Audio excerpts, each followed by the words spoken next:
Saints, when did we start making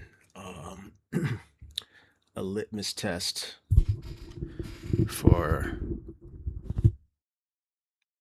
discovering whether or not a man or woman is a man or woman of God by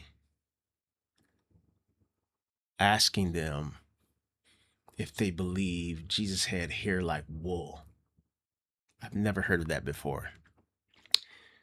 And this has come to my attention that this was brought up by an individual that they would go to their church if they admitted that Jesus had hair like wool. Well, the scriptures don't say that, first of all. Let's get into this. Let's go into this real quick here. Revelation chapter 1, verse 11. We have Jesus here talking, and this is the King James Version with Strong's Concordance. Excuse me, I have the sniffles. I've been sick for several days, but we're going to get over this. So he said, I am Alpha and Omega, the first and the last, and what thou seest write in the book, and send it unto the seven churches which are in Asia, unto Ephesus, and unto Smyrna, and unto Pergamos, and unto Thyatira, and unto Sardis, and unto Philadelphia, and unto Laodicea. And I turned to see the voice that spake with me, and being turned, I saw 7 golden candlesticks. In the midst of the 7 candlesticks, one like unto the Son of Man, clothed with a garment down to the foot, and girt about the paps with a golden girdle. And here's the key verse here. It says, let's read this slowly. His head and his hairs were white like wool. Notice, it includes his head, not just the hairs, but his head. His head and his hairs were white like wool. Is wool white? Yes, wool is white. So it's white like wool, as white as snow. And then it says his eyes were as a flame of fire, and his feet like unto fine brass, as if they had been burned in a furnace, and his voice as the sound of many waters. So now we have two-toned Jesus. White head, white hairs, white like wool, as white as snow. He got feet like brass, like they've been burned in a furnace. His eyes are like a flame of fire. His voice is like the sound of many waters. And he had in his right hand 7 stars. And out of his mouth went a sharp 2-edged sword. And his countenance was as the sun shineth in his strength. Okay? So it doesn't say that he had a woolly hair. Where people get that from is from the book of Daniel. So let's go to the book of Daniel. It's Daniel chapter 7 and verse 9. I beheld till the thrones were cast down, and the Ancient of Days did sit. His garment was white as snow, and the hair of his head like pure wool. Now this is where it says that the Ancients of Days head was like pure wool. But the Ancients of Days is not the Son of Man. The Son of Man is introduced a little bit later. Jesus is the Son of Man. The Ancients of Days is the Father. Okay? His throne was like the fiery flame, and his wheels as burning fire. The fiery stream issued and came forth from before him. Thousands ministered unto him, and 10,000s times 10,000s stood before him. The judgment was set, the books were open. I beheld them because of the voice of the great words which the horn spake. I beheld till the beast was slain, and his body destroyed, and given to the burning flame. As concerning the rest of the beasts, they had their dominion taken away, yet their lives were prolonged for a season in time. I saw in the night visions, and behold, One like the Son of Man came with the clouds of heaven and came to the Ancient of Days, and they brought him near before him. And there was given him dominion and glory and a kingdom that all people, nations, and languages should serve him. His dominion is an everlasting dominion which shall not pass away, and his kingdom that which shall not be destroyed. So Jesus is the Son of Man that came with the clouds of heaven and came to the Ancient of Days. You remember when Jesus stood before the high priest, right before the high priest rent his clothes and said, "You have heard his blasphemy." Jesus said to him, "You will see the Son of Man coming in the clouds of heaven." Let me go get the scripture. I don't know if it's in Matthew, Mark, or Luke, but let's go probably around here, chapter 23, maybe not. Nope.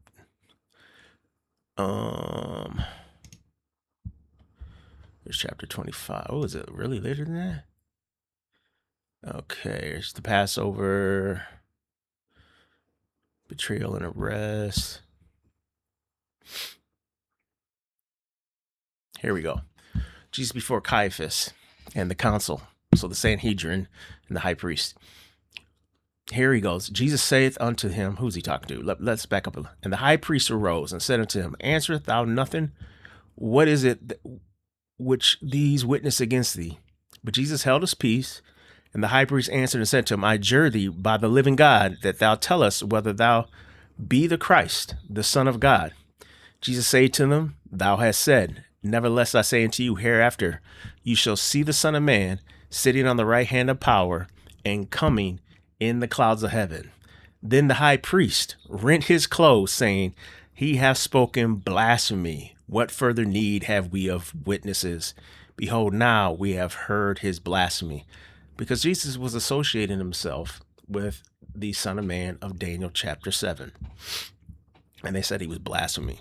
He said he was you'll see him sitting at the right hand of power and showing his equality with God. So yeah, that's where that apocalyptic language comes from, Daniel, which we see also in Revelation. And apocalyptic writing uses symbolism over literalism oftentimes. It often uses surreal symbolic language meant to be interpreted metaphorically. Surreal describes experiences, images, or situations that are bizarre or irrational or dreamlike, combining unrelated elements in a disoriented way. So when it describes in Daniel 7 the Ancient of Days with hair like pure wool, we can't take that literally. It's apocalyptic literature.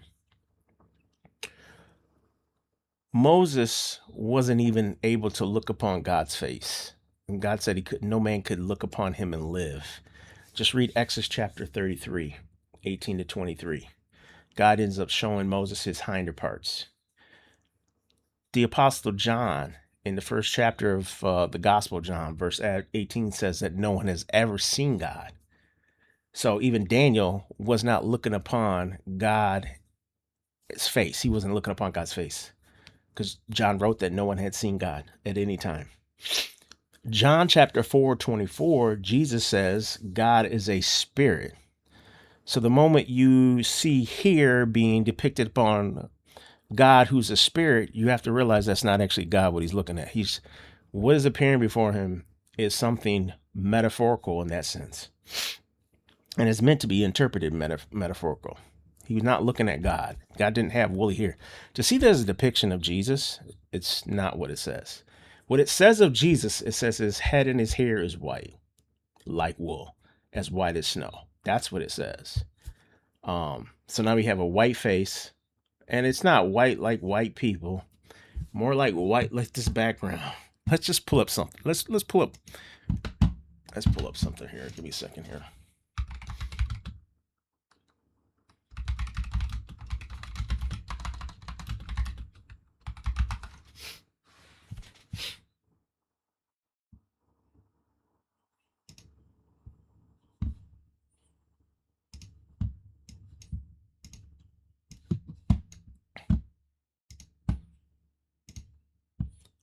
Here are white people.